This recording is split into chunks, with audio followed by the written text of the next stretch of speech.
Assalamualaikum warahmatullahi wabarakatuh. Halo sahabat CPNS, ketemu lagi dengan saya Sri Irmayana, peserta Latsar CPNS Pemerintah Provinsi Sulawesi Barat tahun 2022. Kali ini saya akan membahas salah satu core value ASN, yaitu kolaboratif. Di sini kita akan fokus membahas tentang kolaborasi pemerintahan, wall of government, dan perilaku kolaboratif dalam konteks organisasi pemerintahan.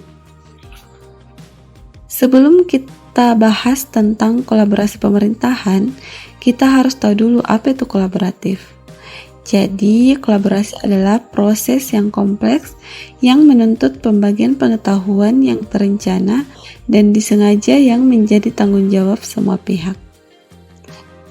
Dan kolaborasi pemerintahan adalah sebuah pengaturan pemerintahan di mana satu atau lebih lembaga publik secara langsung melibatkan pemangku kepentingan non-negara dalam proses pengambilan keputusan kolektif yang formal, berorientasi konsensus dan deliberatif, dan yang bertujuan untuk membuat atau menerapkan kebijakan publik atau mengelola program atau aset publik.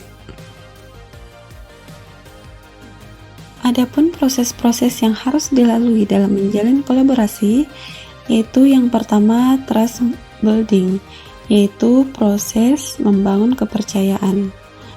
Membangun kepercayaan dan komitmen tidak dapat dilihat sebagai tahapan yang terpisah dari dialog dan negosiasi. Selain itu, membangun kepercayaan bukanlah hal yang mudah serta perlu dilakukan secara terus-menerus. Komunikasi para pihak yang terlibat juga harus saling memahami maksud dan tujuan yang sebenarnya, sehingga diperoleh suatu kesepakatan yang sama, menguntungkan antara pihak yang satu dengan pihak yang lainnya. Kemudian yang kedua yaitu face-to-face dialog atau dialog tatap muka antara para stakeholder. Proses dari kolaborasi antara pemangku kepentingan berorientasi pada konsensus atau kesepakatan.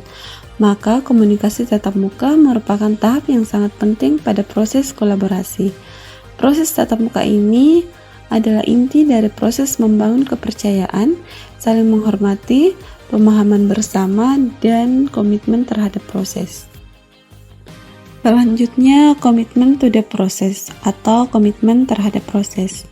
Komitmen berkaitan erat dengan motivasi untuk berpartisipasi, tahapan terhadap proses mengembangkan sebuah keyakinan bahwa perundingan adalah cara terbaik dalam mendapatkan sebuah kebijakan yang diinginkan dalam pemecahan suatu persoalan yang dihadapi. Komitmen dalam prakteknya membutuhkan suatu tahapan yang jelas, adil dan transparan dari masing-masing faktor yang terlibat. Selanjutnya, share understanding atau pemahaman bersama.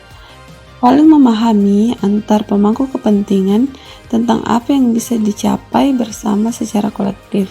Berbagai kesepahaman dalam kolaborasi sangatlah penting untuk menyamakan persepsi dari pemangku kepentingan yang terkait.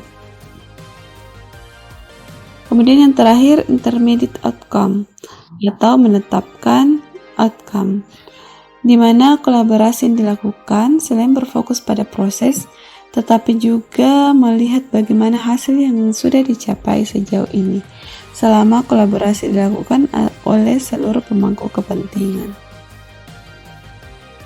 Adapun faktor-faktor yang mempengaruhi keberhasilan dalam kolaborasi antar lembaga pemerintah, yaitu yang pertama, kepercayaan, yang kedua, pembagian kekuasaan, yang ketiga, gaya kepemimpinan, yang keempat, strategi manajemen, dan yang kelima adalah formalisasi pada pencapaian kolaborasi yang efektif, efisien antara entitas publik.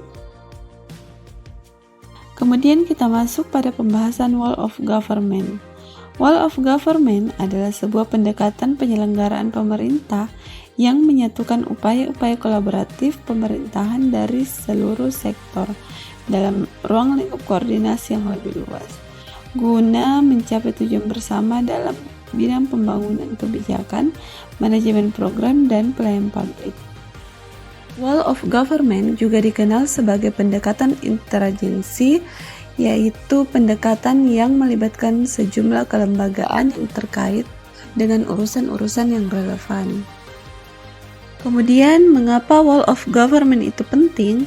Yang pertama, karena adanya faktor-faktor eksternal seperti dorongan publik dalam mewujudkan integrasi kebijakan, program pembangunan, dan pelayanan agar tercipta penyelenggaraan pemerintahan yang lebih baik. Yang kedua, karena adanya faktor-faktor internal yang melahirkan fenomena ketimpangan kapasitas sektor sebagai akibat dari adanya nuansa kompetisi antar sektor dalam pembangunan, sehingga mewujudkan satu sektor menjadi superior terhadap sektor lain.